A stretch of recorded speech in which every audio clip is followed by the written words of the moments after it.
Hey students, welcome to your English class. இது உங்களோட English class. How are you all? I hope you are all well. Today we are going to see the continuation of the story Owlie. நேற்று நம்ம எதோட stop பண்ணோம் ஞாபகம் இருக்கு இல்லையா? So Payal and அவருடைய மதர் அவங்க வீட்டுக்கு ஒரு அவுலெட், ஒரு சின்ன ஒரு அவுல் வந்து வீட்டுக்கு வருது. ஸோ அந்த அவுலெட்டை அவங்க ஒரு கேஜில் போட்டு வச்சுருக்காங்க. அதுக்கு பாயல் அவுலின்னு நேம் கொடுக்குறா. ஸோ அவுல்ஸ் ஆர் ஹண்டர்ஸ், அது எல்லாமே நான் வெஜிடேரியன். பட் பாயல் அவங்க வீட்டில் எல்லாருமே வெஜிடேரியன். ஸோ அதுக்காக பக்கத்தில் இருக்கக்கூடிய மீட் ஷாப்பில் 1/2 கிலோ ஆஃப் மீட், 1/2 கிலோ மீட்டை ஆர்டர் பண்ணி அதை அவங்க அம்மா வந்து என்ன பண்ணுறாங்க, நல்லா மின்ஸ் பண்ணி மசிச்சு வாயில் வைக்கிறாங்க. உடனே அந்த அவுலி என்ன பண்ண ஆரம்பிச்சிருது, அப்படியே தலை குப்புற விழுந்து படுத்துறது. ஸோ இவங்க 2 பேரும் என்ன ஆச்சுன்னு நினைக்கிறாங்க, அதுக்கு ஏதோ ஆயிடுச்சு, அது செத்து போயிருச்சுன்னு நினச்சி 2 பேரும் அழறாங்க. ஸோ கொஞ்ச நேரத்தில் அந்த அவுலி திரும்பவும் நேரப்படுத்து அது தன்னுடைய கான்சியஸ்னஸ்க்கு வருது. அப்போ தான் அவங்க தெரியுறாங்க ஏதாவது ஒரு த்ரெட்டன், அதை பயப்படுத்துகிற மாதிரி, அது உயிருக்கு ஆபத்தாக இருக்கிற மாதிரி ஏதாவது ஒரு விஷயம் நடந்தால் அது இப்படி தான் பண்ணும் அப்படிங்கிறத அவங்க அப்போ தான் புரிஞ்சுக்கிறாங்க. அதை தான் அந்த அவுலி அவங்களோட ஃபர்ஸ்ட் டேயில் அவங்க வீட்டில் இருந்த அந்த first day. So next balance என்ன நடந்தது அப்படிங்கிறத நம்ம இப்போ இந்த கிளாஸில் பார்க்கலாம். Look at your book, page number 104. In the beginning, Owlie had to be forced to eat. That was Mom's job. But Owlie soon realized that if a hand came towards her, it meant food. Her mouth would open automatically and her beak would snap around what was offered. Only Owlie found it difficult to know when she was being offered food and would try to take a bit out of any hand that came her way. This meant lots of bitten fingers for Poyle and her mother. So first beginningல தொடக்கத்தில் அவுலி என்ன பண்ணுச்சு, force to eat, சாப்பிட்றதுக்கு அதை force பண்ண வேண்டியதாக இருந்தது, திணிக்க வேண்டியதாக இருந்தது. அது அவங்க பாயல் மாமோட டியூட்டியாக இருந்தது. ஆனால் கொஞ்சம் கொஞ்சமாக அவுலி அதை புரிஞ்சுக்க ஆரம்பிக்குது. அது பக்கத்தில் ஹேண்ட் வந்தாலே அது சாப்பாடு தான் நினச்சி அது ஆட்டோமேட்டிக்காக ஓப்பன் பண்ணி அதை சாப்பிட ஆரம்பிக்குது. ஸோ ஃபர்ஸ்ட்டு அதுக்கு சாப்பாடு ஊட்டுறது அப்படிங்கிறது கொஞ்சம் கஷ்டமாக தான் இருந்தது. பிகாஸ் வந்து அது ரொம்ப சின்னதாக இருந்ததுனால அதை எடுத்து ரொம்ப மின்ஸ் பண்ணி அது வாயில் வைக்கிறது ரொம்ப கஷ்டம். அது வாயும் ரொம்ப குட்டியாக இருக்கும். ஸோ நாங்கள் எப்பயுமே எங்களோட விரல்களில் பிட்டன் கடிவாங்க தான் செய்வோம், நானும் என்னோட மதரும் அப்படின்னு அவங்க சொல்கிறாங்க.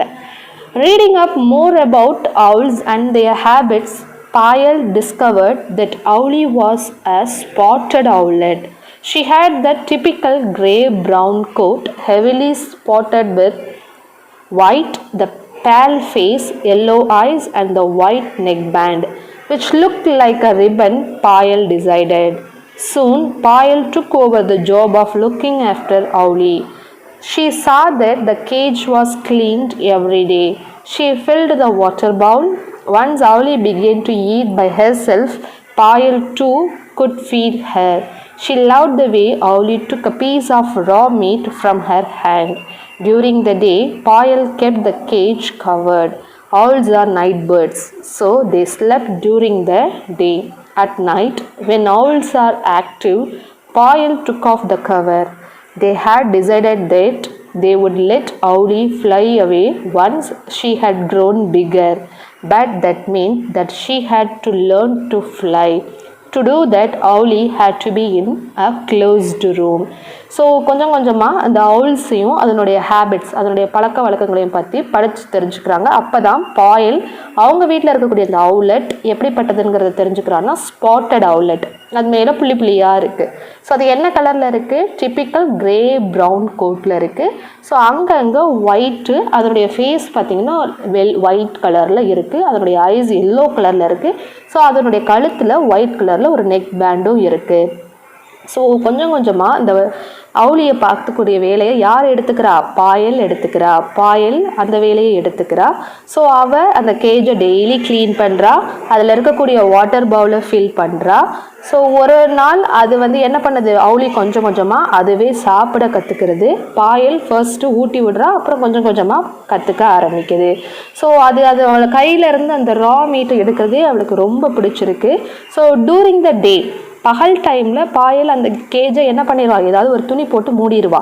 ஏன்னா அவுலிக்கு வந்து நைட் பேர்ட், அது வந்து நைட் டைமில் தான் எந்திரிக்கும், டே டைமில் ஃபுல்லாக தூங்கும் இல்லையா. ஸோ அதனால் அதை கவர் பண்ணிடுவாள். நைட்டில் அவுல்ஸ் வந்து ஆக்டிவாக இருக்கும். ஸோ அதனால் அந்த கவரை எடுத்துருவா.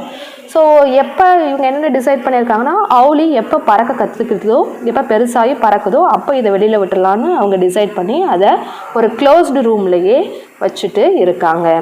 After much discussion, Owlie's cage was shifted to the library. It was a lovely room with 2 doors, one which led to the rest of the house and the other that opened into the garden. It was also Poyle's favorite room. It had tall bookshelves and she spent hours there reading all kinds of books. The bookshelves also had lots of little knickknacks. Her mother loved pretty things and displayed them here along with the books. So there were beautiful pieces of pottery, dolls from whatever they had travelled, and of course wooden and clay animals and birds from all around the world. So ரொம்ப discuss பண்ணி அவுலியோட கேஜை எங்கே shift பண்ணுறாங்கன்னா லைப்ரரிக்கு. Because அது வந்து ஒரு ரொம்ப அழகான 2-வே டோர், 2 டோர் இருக்கக்கூடிய ஒரு ரூம். ஸோ அவங்களுடைய வீட்டில் அவங்க ரெஸ்ட்டாக இருக்கிற டைமில் அங்கே தான் அவங்க இருப்பாங்க. பாயலோட ஃபேவரேட் ரூமும் அதுதான். அந்த ரூமில் ஒரு புக் ஷெல்ஃப் ஒன்று இருக்குது, அது ரொம்ப பெருசு. ஸோ பாயல் அங்கே போய் நிறைய புக்ஸ் எடுத்து படிப்பா. அந்த புக் ஷெல்ஃப்ஸில் நிறைய லிட்டில் நிக்நாக்ஸ், அதாவது நிறைய அந்த சின்ன சின்ன ரூம்ஸ் லாக்கர்ஸ் மாதிரி இருக்கும். ஸோ அந்த இடத்துல வந்து அவங்க அம்மா நிறைய ப்ரெட்டி திங்ஸ், அழகான பொருள்லாம் டிஸ்பிளே பண்ணி வச்சுருப்பாங்க. ஸோ அதில் என்னென்னா பாட்டரி, சின்ன சின்ன இந்த மண் பாண்டங்கள், டால்ஸ், பொம்மைகள். ஸோ அவங்க எங்கெல்லாம் போய் வாங்கிட்டு வராங்களோ அது எல்லாத்தையுமே அவங்க டிஸ்பிளே பண்ணி வச்சுருப்பாங்க. அண்ட் உடன் அண்ட் கிளே, மரம், உடன்னா மரம், கிளேனா களிமண், களிமண்ணில் செஞ்ச அனிமல்ஸ் அண்ட் பேர்ட்ஸும் அந்த இடத்துல இருக்கும். Once Owlie was moved to the library, strict rules were laid down for everyone in the house. The 2 doors were never to be left open, not at night, not in the day. Every night, Poyle would leave the cage door open and put a plate of mincemeat on top of the cage. This was so that when Owlie flew out of her cage, she could also learn to find her food. So எப்பயுமே அவுலி வந்து அந்த ரூமில் இருக்கும். So லைப்ரரிக்கு போன உடனே லைப்ரரியில் ஸ்ட்ரிக்டாக ரூல்ஸ் ஃபாலோ பண்ண ஆரம்பிச்சிட்டாங்க. ஸோ அந்த 2 டோரையும் எப்பயுமே திறந்து வைக்கக்கூடாது, அதுவும் நைட் டைமில் அண்ட் டே டைம்லையும் அந்த 2 டோரையும் திறந்து வைக்கக்கூடாது. ஒவ்வொரு நாள் நைட்டும் பாயல் தான் அந்த கேஜ் டோரை ஓப்பன் பண்ணி விடுவாள். ஓப்பன் பண்ணிவிட்டு அந்த கேஜோட மேலே அந்த மின்ஸ் மீட், கறி சின்ன சின்ன பீசஸாக இருக்கும் இல்லையா, கொத்துக்கறின்னு சொன்னோம் இல்லையா, அந்த அது இருக்கிற பிளேட்டை அது மேலே வச்சுருவா. இப்போ அவள் உள்ளே வைக்கிறதில்ல, பிகாஸ் அப்போ தான் அவுலி மேலே வந்து அந்த கேஜுக்கு மேலே இருக்கிறத எடுக்கும்போது அது பறக்க கற்றுக்குறோம் அண்ட் அதோட ஃபுட் எங்கே இருக்குங்கிறத தெரிஞ்சுக்கிறோம் அப்படிங்கிறதுக்காக. Initially, Poyle would shut the cage door every morning when she popped in to say hello to Owlie before going to school. She would always find Owlie on her perch inside the cage, though the cage door was still open. But Poyle knew Owlie was flying because she found bits of meat all over the room. After some time, Poyle started shutting the cage door even during the day. After all, people seldom went into that room all day and Owlie was always asleep. So there seemed little point. First, Poyle என்ன பண்ணுவா, ஒவ்வொரு நாள் காலையிலையும் இந்த டோரோட கேஜோட டோரை close பண்ணி விட்டுருவா. அப்போ பண்ணும்போது அந்த அவுலிக்கு அவள் ஸ்கூலுக்கு போகிறதுக்கு முன்னாடி ஹாய் ஹலோன்னு சொல்லிட்டு போவாள். ஸோ அவுலி என்ன பண்ணும் அப்படின்னா, அந்த கேஜுக்குள்ளே அந்த பர்ச்சில் ஏறி அது பாட்டில் விளையாடும். நைட்டில் அந்த டோர் ஓப்பன் ஆகி இருக்கும். ஸோ பார்த்தீங்கன்னா நைட் டைம் முடிஞ்சு காலையில் வரும்போது அந்த ரூம் ஃபுல்லாக அந்த மீட்டோட பீசஸ் அங்கங்கே சிதறி கிடக்கும். அப்போவே தெரிஞ்சுக்குவா அவுலி என்ன பண்ணுது, பறக்கும்போது அந்த சாப்பாடு ஃபுல்லாக அப்படியே சிதறுது அப்படின்னு அவள் தெரிஞ்சுக்கிறா. ஸோ பகல் டைமில் எப்போ போய் பார்த்தாலும் அந்த அவுலி அந்த கேஜுக்குள்ளே நல்லா தூங்கிக்கிட்டு இருக்கும். Every day when Poyle came back from school, the first thing she did was to peep into the library. Usually, she would find Owlie fast asleep on her perch. But today, it was different. The cage was empty and there was no sign of Owlie. And the door to the garden was open. "Mom," Poyle Who left the garden door open? How will we find Owlie now? Don't panic, said Mom. She must be somewhere around.